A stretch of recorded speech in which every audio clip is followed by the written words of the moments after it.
மிக முக்கியமாக எமக்கு 44% வரி விதிக்கப்படுவதற்கான ஏற்றுமதிக்கான வரி விதிக்கப்படுவதற்கான சந்தர்ப்பம் அமைகின்ற பொழுது நாம் எமது போட்டித்தன்மையினை எதிர்கொள்வதற்காக மிக பாரிய சவால்களை எதிர்கொள்ள வேண்டிய தேவை ஏற்பட்டிருக்கின்றது. மிக பிரதான ஏற்றுமதியாக ஐக்கிய அமெரிக்க நாடுகளை நம்பியிருக்கின்ற அந்த ஆடை ஏற்றுமதி பாதிக்கப்படுகின்ற பொழுது மிக முக்கியமாக மட்டக்களப்பு மாவட்டத்திலும் கூட பாரிய ஒரு ஆடை தொழிற்சாலை இருக்கின்றது. 5000க்கு மேற்பட்டவர்கள் வேலை செய்கின்ற நிலை, அந்த நிலை எவ்வாறு மாற்றமடையும் என்ற ஒரு அச்சம் அந்த பிரதேசத்தில் ஏற்பட்டிருக்கின்றது. இதிலே பல எதிர்க்கட்சி சார்ந்த உறுப்பினர்கள் பல முன்மொழிவுகளை வைத்திருந்தார்கள்.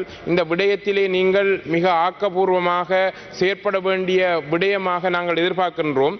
தமிழ் மக்களை பிரதிநிதித்துவம் செய்கின்ற இந்த அதி உயரிய சபையிலே இருக்கும் சில பாராளுமன்ற உறுப்பினர்கள் அல்லது மக்கள் பிரதிநிதிகள், இவர்கள் மக்களின் பிரச்சனைகளை அடையாளம் கண்டு மக்களின் பிரச்சனையோடு ஒன்று கலந்த பொருளாதாரத்தை மேம்படுத்துவதற்கு அரசாங்கத்திற்கு ஆலோசனை வைப்பதற்கு பதிலாக தங்களை பெரிய கல்விமான்களாகவும் தங்களை மேட்டுக்குடியினராகவும் கருதி தங்களுக்கு தான் சகலவற்றையும் முடியும் என்று நினைத்து இந்த அதி உயரிய சபையிலே தூசண வார்த்தைகளை கூட பிரயோகிக்கின்றார்கள். ஆனால் அவர்களுக்கு தேசிய மக்கள் சக்தியாகிய நாங்கள் ஒரு வேண்டுகோளை விடுக்கின்றோம். அவ்வாறான தெருவோர கதைகளை விடுத்து இந்த சபையிலே விசேஷமாக வடக்கு மக்களுக்கு அவசியமாக இருக்கும் அந்த தேவைகளை அரசாங்கத்திற்கு முன்வைப்பீர்களே, ஆனால் பொருளாதார கட்டமைப்பில் முன்னேற்றுவதற்கு அந்த மக்களுக்கு பேருதவியாக இருக்கும். இந்த அரசாங்கமும் தமிழர்கள் தரப்பிலே சில தவறுகளை விடுகின்ற வாய்ப்புகளை உண்டு பண்ணுகிறதா என்பதை நான் இங்கு கேள்வியாக கேட்டுக்கொள்ள விரும்புகிறேன். நீதியை சரியான முறையிலே செய்த ஒரு தமிழ் மகன் என்றால் அது எங்களுடைய நீதிபதி இளஞ்செழியன் அவர்கள்தான் என்பதை நாங்கள் உரத்து கூற முடியும். ஆனால் அவருக்கு அநீதி இழைக்கப்பட்டிருக்கிறது. ஜனாதிபதி அவர் ரிட்டையர் ஆனவர் என்ற அந்தஸ்தை வைத்துக் கொண்டு அவருக்கு இந்த மேல்முறையீட்டு நீதிமன்ற நீதிபதியாக நியமிக்கின்ற வாய்ப்பை தவறவிட்டிருக்கிறார்.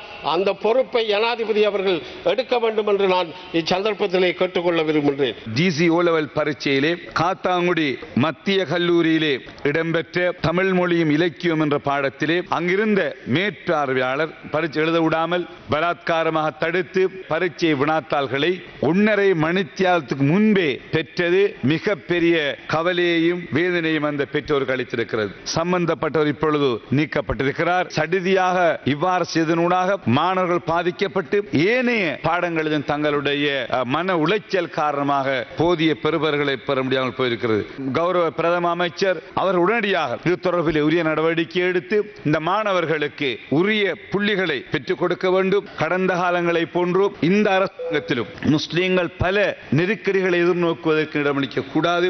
அதே போன்று இலங்கையில் வாழுகிற முஸ்லிம்கள் நாட்டு மக்கள் ஆக அவர்களை விடவும் முக்கியத்துவம் இங்கு வருகின்ற இஸ்ரேலிய சுற்றுப்பயணிகளுக்கு வழங்குகின்ற ஒரு நிலைமை மாற வேண்டும். அது அப்படி நிலைமை இருக்கக்கூடாது. நான் உண்மையிலே தெரியும், ஒரு 4-5 வருடங்களுக்கு முதல் நான் பாலஸ்தீனம் சென்றிருந்தேன். இந்த சபை முதல்வர் அவர்கள் வந்திருந்தார்கள். நாங்கள் சென்று குறிப்பிட்ட நாளில் திரும்பி வந்துவிட்டோம். சபை முதல்வர் அவர்கள் பாலஸ்தீன அந்த மக்களுடன் அங்கே உள்ளவர்களுடன் கதைத்து அந்த மக்களுடைய நிலைமைகளை அறிவதற்காக கூடுதலாக எங்களுடன் வரவில்லை, அங்கே இருந்தார். அவ்வாறான ஒரு கொள்கையில் இருந்த இந்த ஜேபி அதாவது என்பிபி இந்த அரசாங்கம் இன்று ஒரு சாதாரண ஒரு சிறார் ஒரு 21 வயதுக்குரியவர் பிடிஐ மூலம் அவருக்கு தண்டனை வழங்குவதற்கு முயற்சித்தது உண்மையிலே எங்களுக்கு பெரிய ஒரு மனவேதனை அளிக்கின்றது.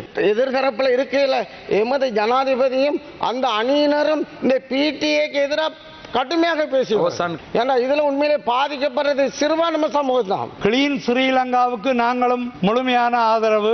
ஆனால் முல்லைத்தீவை பொறுத்தமட்டிலே கசிப்பு, கஞ்சா, ஐஸ், ஹெரோயின் போன்ற போதைப் பொருட்களோடு கடலிலேயும் இன்னும் கிளீன் ஸ்ரீலங்கா ஆகவில்லை. அங்கு தடை செய்யப்பட்ட தொழில்கள் நடப்பதற்கு யார் காரணம்? இன்று கடத்தொழில் அமைச்சர் அதிலே இறங்கி முழுமையான கவனத்தை செலுத்த வேண்டும்.